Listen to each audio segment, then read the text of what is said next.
I'm sitting here today with Alexander Lacik, the CEO at Pandora. Welcome. Thank you.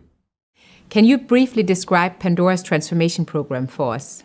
Even when everything was running hot and the company looked fantastically successful, there were lots of cracks.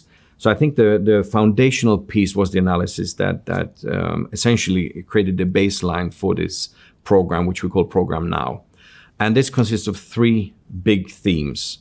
One, which was around getting the heat back into the brand. The second piece was around creating better access to people to kind of connect with our brand.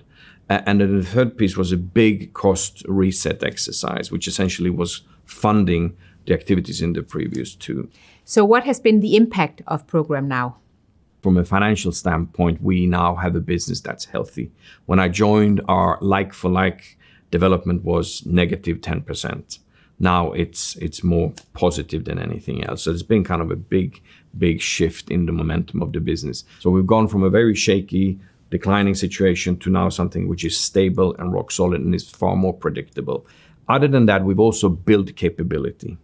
So one thing is you can put some strong medicine, but you also need to kind of get fit for the future.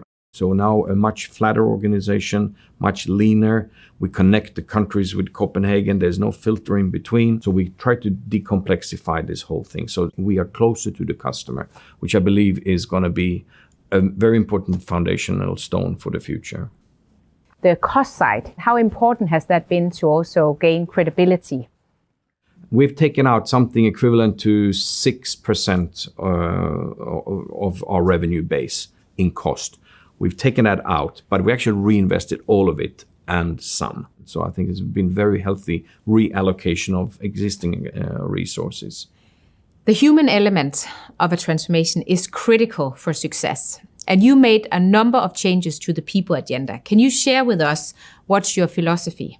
I don't believe you can make a transformation of this magnitude without having a team around you, a leadership team around you that are completely in sync.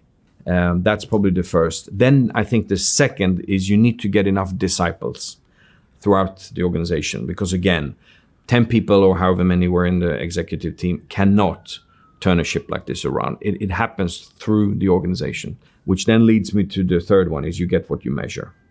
And I normally also add incentivize.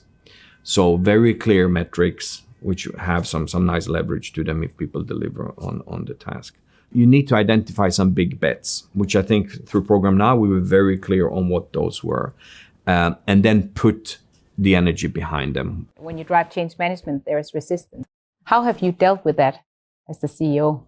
The initial phase is very much, at least was in our case, a top decision. You pick your team. So we bought a lot of talent. Then after roughly, 12, 18 months, we switch gears. And then we say, now we move away from a buy strategy into a build strategy. And that, of course, now is all about retaining the good talent that you pull through the door.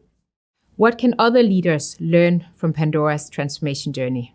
I think really doing the honest analysis, especially if you're in a turnaround situation, get to the bottom of the problem. Then I think it's about focus. Pick a couple of bets. So I need my 30,000 people to kind of march to the same sing sheet, to be clear on the purpose of the company. That's actually where we started the whole exercise. Do we know why we're here? What's the reason for Pandora in people's lives? And if we have clarity in that, which we do, then a lot of things flow from that, and you can and you have something which you can easily convey to every single person that's employed by Pandora. And also when you speak to people outside of Pandora. So we're very clear on the reasons why we exist. What would you like to be remembered for in Pandora? I suppose there are two or three things maybe that would be good for the company to do. One of them is we've tried to change the perspective of being a quite insular company and starting on the outside, so be much more consumer-centric. I think that's something which I've been pushing very hard. I think we've established new values, and I think values is a key component of creating a company culture, and which has, of course, a much longer, let's say, sustainable impact on the company. And I think we're trying to drive a very different agenda within the industry when it comes to sustainability. Alexander, thank you so much for coming here today and sharing your learnings with us. Thank you, and thanks to your entire team. Without you, we couldn't have done it, so big thank you.